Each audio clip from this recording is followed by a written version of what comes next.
It was the perfect crime, a masterclass in stealth, planning, and audacious nerve. On a frigid January night in Boston, a gang of ordinary men did the impossible. They walked into the impenetrable fortress of Brinks Armored Cars, neutralized the guards, and walked out with a fortune, vanishing into the night without a trace. For 6 years, they were ghosts. Their crime, a legend, whispered in awe by cops and criminals alike. They had pulled off the crime of the century. But a perfect crime has one fatal flaw: the imperfect people who commit it. This wasn't a gang of slick, international jewel thieves. They were a crew of 11 small-time crooks from the tough neighborhoods of Boston.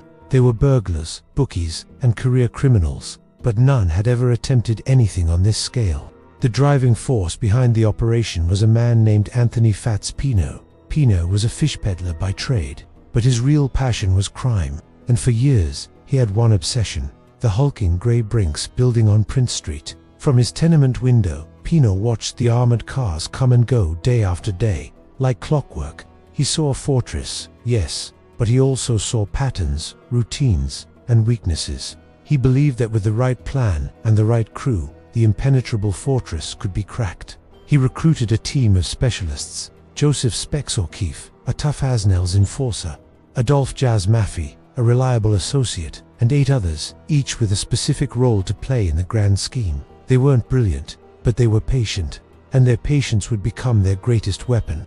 The planning for the Brinks robbery was nothing short of extraordinary. This was not a smash-and-grab job. It was a 2-year siege of relentless intelligence gathering. Pino and his crew watched the building for nearly 18 months, documenting every guard shift, every delivery, every unlocked door. Their surveillance was so meticulous they knew the Brinks operation better than the employees themselves. But watching wasn't enough. They needed to get inside. In a series of daring nighttime break-ins, the gang entered the Brinks building again and again. But they never stole a penny. These were rehearsals, dressed in soft-soled shoes to muffle their footsteps. They would tiptoe through the silent building, mapping its layout and, most importantly, dealing with its security. The building had a state-of-the-art alarm system. So, the gang broke into the alarm company's offices and stole the blueprints, learning exactly how to bypass every circuit. The route to the vault was protected by a series of 5 locked doors. Over many nights, the crew painstakingly removed the lock cylinders from each door, one by one. They took them to a locksmith, who duplicated the keys, and then they returned the original locks before the morning shift arrived. No one at Brinks ever suspected a thing. By the time they were ready to strike, they had a key for every door standing between them and the money. This level of patience is almost unheard of. Could you imagine breaking into the same place over 100 times, just to practice? On the evening of January 17, 1950, the plan was set in motion. 7 members of the crew, dressed in identical outfits, navy pea coats, chauffeurs' caps, and, for a touch of the bizarre, rubber Halloween masks, approached the building. Their secret weapon for silence: crepe-soled shoes that made them as quiet as ghosts. At 6:55 p.m., using their copied keys, they slipped inside.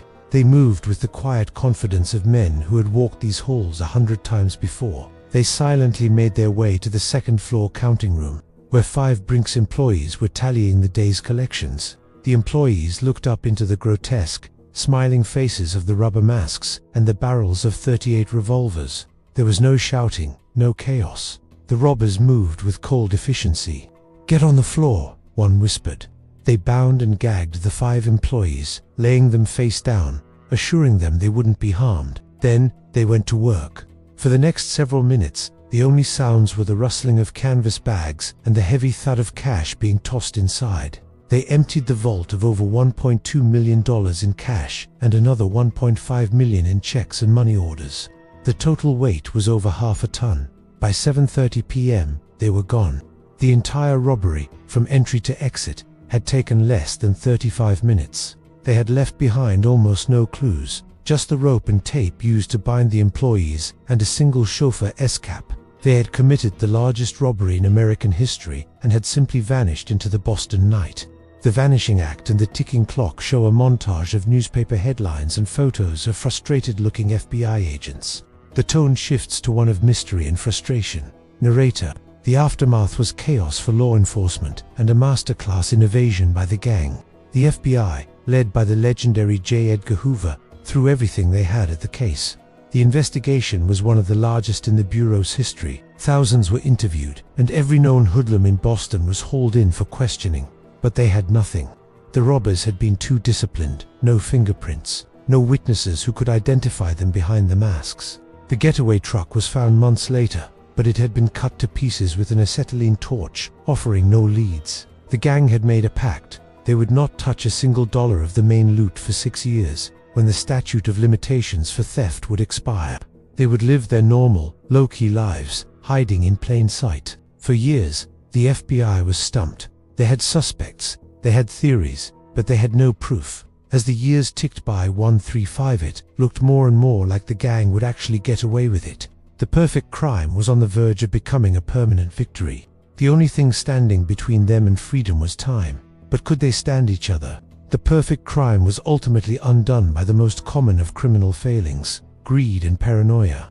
The pact to not touch the money began to fray. Members of the gang grew impatient and started spending small amounts, attracting unwanted attention.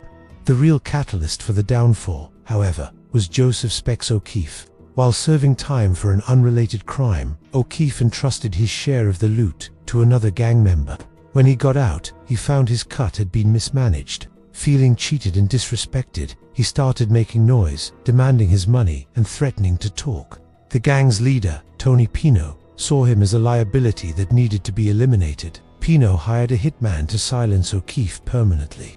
In a dramatic shootout, O'Keefe was wounded but survived. Staring at a long prison sentence and realizing his own partners wanted him dead, Specs decided to save himself. On January 6, 1956, he walked into the FBI's Boston office and uttered the words they had been waiting 6 years to hear. "All right, what do you want to know?" He laid out the entire operation from start to finish, naming every one of the 11 men involved. Just 5 days before the statute of limitations was set to expire, the FBI swooped in and arrested the gang. The masterminds of the crime of the century were finally brought to justice, not by brilliant detective work, but by their own internal collapse. In the end, 8 members of the gang were convicted and received life sentences. But what about the money? Of the $2.7 million stolen, worth over $36 million today, only about $58,000 was ever recovered. The rest of the fortune vanished, likely spent, laundered, or hidden so well it remains lost to this day. The Great Brinks Robbery became more than just a crime. It became a modern legend.